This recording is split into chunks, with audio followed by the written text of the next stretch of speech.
Hello everyone, today the topic which we're gonna study is gout. What is gout? Gout is an inflammatory monoarticular arthritis characterized by crystallization of the monosodium urate in joint. What is urate? Uric is a salt produced from a uric acid. When the uric acid loses proton, it forms a urate. Remember that the hyperuricemia is a hallmark for a gout, but it is not always necessary. A normo-urecemic patient have a gout attack, and a patient who have a persistent high level of uric acid will have a no attack of a gout, because apart from a high uric acid level, the gout needs certain triggers such as cold temperature and the genetic predisposition. The gout most commonly involve a male who are over the 30 year of age and have a pre-existing hypertension. In female, the severity of gout is rare and it occurs after a menopause. Now let's discuss the pathogenesis of a gout. What lead to a gout? Remember that hyperuricemia is a hallmark for a gout. The hyperuricemia results from a two things. The first thing is due to the increased production of a uric acid, and the second thing is due to a decreased excretion of a uric acid.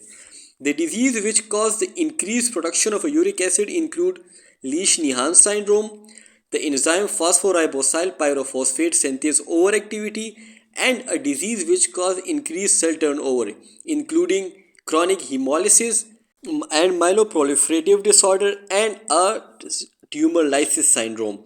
The second thing is which lead to a hyperuricemia is a decreased excretion of a uric acid. Remember that the decreased excretion of a uric acid account for the 90% of a cases of a gout. It include a renal disease, use of an drug such as Nsaid diuretics, and a chronic acidosis. These things will lead to decreased excretion of a uric acid and cause a hyperuricemia. We have studied the two conditions, the increased production and the decreased excretion of a uric acid lead to a hyperuricemia. Now a patient who have a hyperuricemic state is predisposed to a precipitant such as a cold temperature, dehydration, stress, excessive alcohol intake and starvation. This will lead to a deposition of the monosodium urate crystal into a synovial fluid. When the crystal get deposited in a synovial fluid, the extracellular fluid gets saturated. In the saturated environment, the IgG will coat around a monosodium urate crystal. The IgG and the IgG which coated the monosodium urate crystal will be phagocytosed by a polymorphic nucleoside cell. This will lead to a release of the inflammatory mediators and proteolytic enzyme. Under this, under the release of such mediator and the proteolytic enzyme, there will be a intense inflammation which will lead to a severe pain, erythema, and the swelling of a joint. Remember that the gout most commonly involve a first metatarsophalangeal joint, which is also called podagra. After pathogenesis, now come toward a clinical feature of a gout. What are the clinical feature of a gout? The clinical feature are divided into four stages. The first one is asymptomatic hyperuricemia. The second one is acute gouty arthritis. The third one is intercritical period, and the last one is a chronic tophaceous gout. In first stage, the asymptomatic hyperuricemia, there is a persistent high level of a uric acid without any clinical finding, so it requires no treatment. Second stage of a clinical feature of a gout is called as an acute gouty arthritis.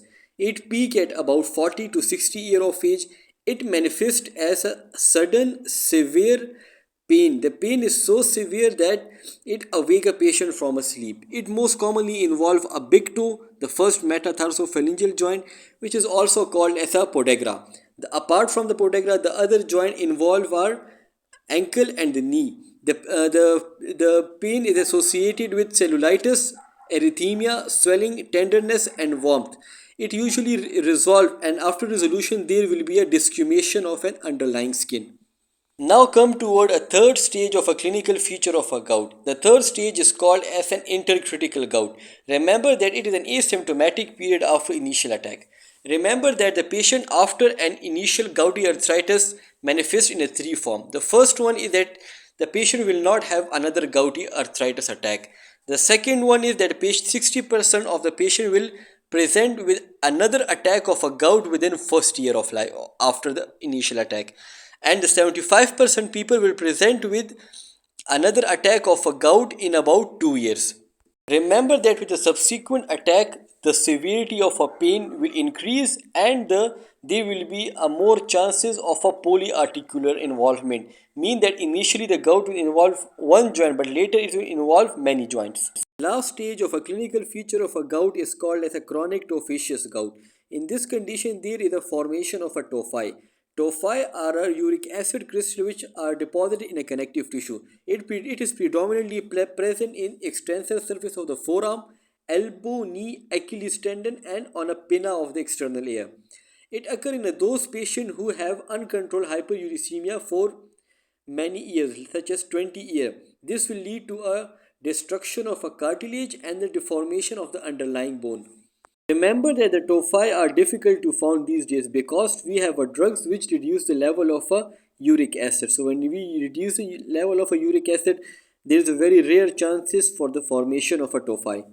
Now come toward the diagnosis of a gout. How we will diagnose a gout? Remember that the most accurate test for the diagnosis of a gout is arthrocentesis, in which we aspirate a synovial fluid and we analyze the synovial fluid. In gout, the synovial fluid will show a needle-shaped crystal which will show the negative bifringent under a polarized light. So the presence of a needle-shaped crystal will confirm the diagnosis of a gout. Apart from the arthrocentesis, the other test which we perform for the gout is radiograph. But remember that initially in acute attack, the radiograph will show no pathological finding. But later on, due to repeated attack and a chronic gout, the radiograph will show a punch-out lesion with overhanging rim, uh, which most commonly affect a cortical bone. You can see the punch-out region in the radiograph shown here. Now come to a most important concept in the diagnosis of a gout. As we say that gout is associated with a hyperuricemia. So for the diagnosis of gout, can we perform a serum uric acid test? The answer is no, because there is no significance of a serum uric acid, because gout can be precipitated in a patient who have a normal uric acid level. Remember that there is no significance of performing a uric acid level in a patient who presented with gout. Another thing which is important to note in a patient who presented with gout is to rule out a septic arthritis. Remember that the gout is a monoarthritis, but the septic arthritis is also a monoarthritis and which is most worrisome. So it is useful to rule out a septic arthritis by performing the culture and sensitivity of a synovial fluid. After diagnosis, now come toward the treatment of a gout and how we will treat a patient with a gout.